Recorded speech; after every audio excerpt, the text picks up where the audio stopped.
Hey, what is going on, guys? It is George W. Bushgank, the fastest president alive. What can I say? Bringing you a tutorial on tuning, or rather copying other people's tunes, because I don't know how to tune very well myself. All of the tunes that I use in my videos are from other tuners that actually know what's going on, and these tunes are incredibly easy to download and or apply, and I'm going to teach you guys how to do it. We're not going to be using the in-game tune sharing system. What we're going to be using is a Discord called Forzaverse. Very, very helpful for beginners looking to get a competitive edge in the game. Tunes are an excellent way to get a competitive edge, and I highly recommend that you learn from the best and start by copying tunes that are guaranteed to be good. Let me go ahead and show you what I mean.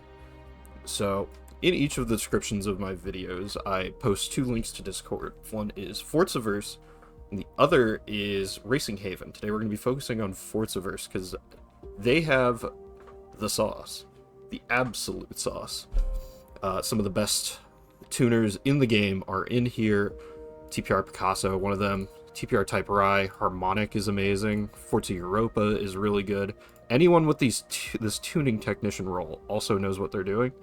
And today we're going to be focusing on a tune by a guy named Craviator, who's really well known in the Forza community as one of the top tuners, one of the top guys for this.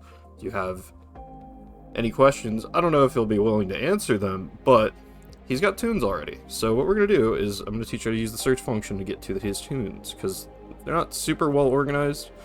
Unless you go to the TC certified tunes over here. Unfortunately, his link is not in here, but it's, it's still searchable under the tune sharing option. So what we're going to go ahead and do is we're going to type from Aviator. We're going to get his thing here. And of course, he's having a little bit of a discussion here with my boy Ash. You know, a little back and forth. Apparently they're abusing their nuts. And we're going to go ahead and type in TC Tune Sharing. So we go to TC Tune Sharing. Now we're going to be looking for the Lincoln Co. one. See, we have tunes here for the Audi. This is actually the personal tune I use for the Audi. Very good tune. Very fast. The Mercedes, Hyundai. I think I use this one as well. Craviator Hyundai, though. This is a goated tune. If you have the chance, I use this one as well. If you have the chance, check this out. This tune is very good. Changes the way the car handles completely. It makes it much more drivable, much more beginner-friendly. Highly recommend. So go to the second page. We're going to use the Lincoln Co. So jump to that. And then we have a whole bunch of numbers here that mean absolutely nothing at this point, and some times at the bottom. These are times that he got as, one of the faster guys in the game. This is definitely something that you can aim for. These times are very good. Highly recommend aiming for these once you get a little pace under your belt. But I'm going to go ahead and drag this to the other side. We've got our car here, our touring car itself. So if you have a level 1 car, and we're going to treat this as if you do have a level 1 car, we're actually going to go into featured multiplayer here. Because what this will do is for spec classes such as Touring Car and GT, it's going to automatically apply all of the upgrades to your car. So let's say we've got a level 1 car here, right? So can't make this shit up. I think the game just crashed. Alright, we're back after the crash. It's very rare. The, two-time Game of the Year, Racing Game of the Year. Can't believe that this game would ever crash. It's crazy, I know. This game is known for having very few bugs, and, for being incredibly stable, especially on PC. So, back to where we were. We're going to take our level 1 car here, because we're going to be assuming that you're fresh, starting at a level 1 car, or maybe like a lower level car, that you don't have all the parts for yet, because of the CarPG system. This will be changing soon, of course, in the next patch. I think patch 6 is when it's going to turn into the old system, where you can actually use credits to upgrade your car again, which is going to be incredible. You're going to be able to buy car points with your credits, which is going to speed up that kind of thing immensely. It's going to be great. So we're going to go ahead and load in with our level 1 link. Once again, we do have our tune here, and we're going to be using this in order to tune our car. Alright, so we've made it into the multiplayer hopper, and we're currently at this screen here. This is the pit screen, and what we're going to do is we're going to go to car, we're going to go to tune car, and now we've got a whole bunch of things that don't really mean anything yet.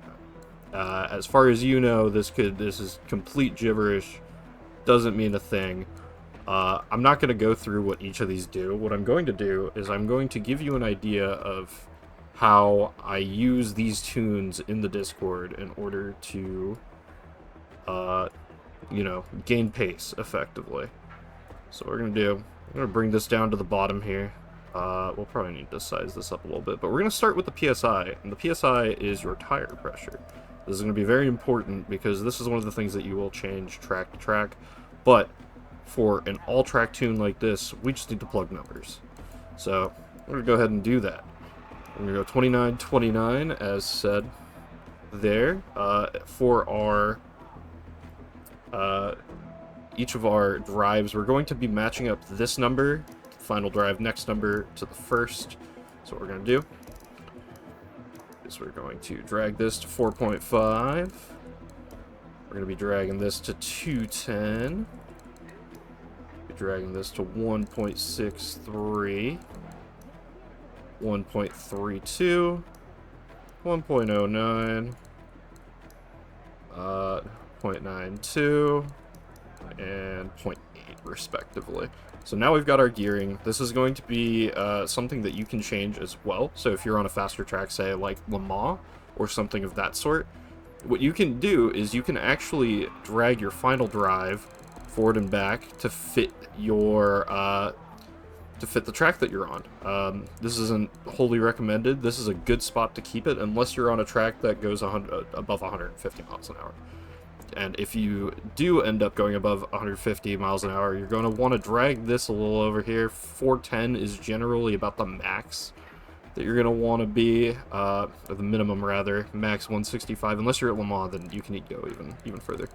But we're going to keep this at 4.5 for the time being, because there aren't too many tracks that go above that. We're going to go to our alignment.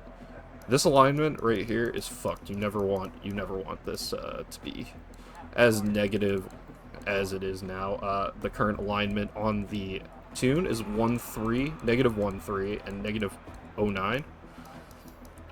Very good stuff. And then we're going to do positive 3 on each of these, and then max this out at 7. We want the caster as high as possible. And then we're going to effectively, so we've got all that, we lined all these up with our alignment, right? Bam, right here. So this is kind of what we're just going to be doing as we go along. So we'll go ahead and plug all these into the ARBs. We're going to be at 35. And these don't have to match up exactly. Got someone talking in the background. I don't want to do. We're going to save that. I don't want to fucking do another take, so go back to tune car. Everything should be the same since you saved it. 35 and 40 respectively, matching up these numbers right here, the ARBs. And then we're gonna go to our springs.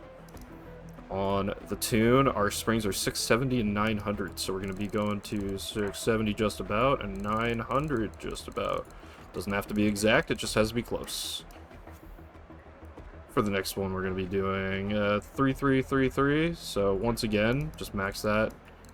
Or not max that, match that. Don't max these out. You never want to max out your ride height on a race car. I don't think there is a single one that you want to do that with. So now we're at our damping. It's going to be 5.5 and 13.13. Pretty easy. Just got to make sure. Was it 5.5? Nope, 5 and 5 and 13.13. Perfect, perfect, perfect. All the way. Just bring us all the way over here. We're move on to our suspension geometry. Once again, Geometry here, 0, 0, 25, negative 29, 0, 0, and then 25, negative 29 point whatever. Like I said, doesn't need to match exactly. You can, however, if it does piss you off, so 24.9 does piss you off, I mean, that sucks. You can drag the slider, and it should you gotta be finicky with it. For touring cars, actually, this is a pretty easy thing to remember. For aero, max, min, front to rear. Always max, always min, unless you're on a track that is just all straights. Like Le Mans, once again. Then you can adjust that accordingly. For the brakes, 47 and 160. So we're going to want to go to 47 and then 160 here. And this, also, to note, this is completely user-based. You'll be able to adjust this as you go. This is based off of your feel as a driver, how much you trail brake, how hard you brake, etc., how much pressure you're going to be applying if you use ABS, if you don't. Just remember that this is something that you can mess with any given moment. It helps a lot, especially with feel. This is a very feel-based setting. And then 100-0 for almost every touring car. I can't think of many that wouldn't be 100-0, except for maybe the Subaru, which is a rear-wheel drive car. And that's really it. So basically what we've taken a look at today is how to plug in these numbers. You definitely want to start out somewhere. I think Forzaverse is the best place to do that. Also, I will leave a link to Hoki Hoshi's tuning guide. He worked with some of the fastest guys in the game in order to bring you a pretty decent tuning guide. This has kind of been the de facto best one so far. Highly recommend you check that out if you want to delve deeper into this. But yeah, this is George W. Bushgank signing off. Take it easy.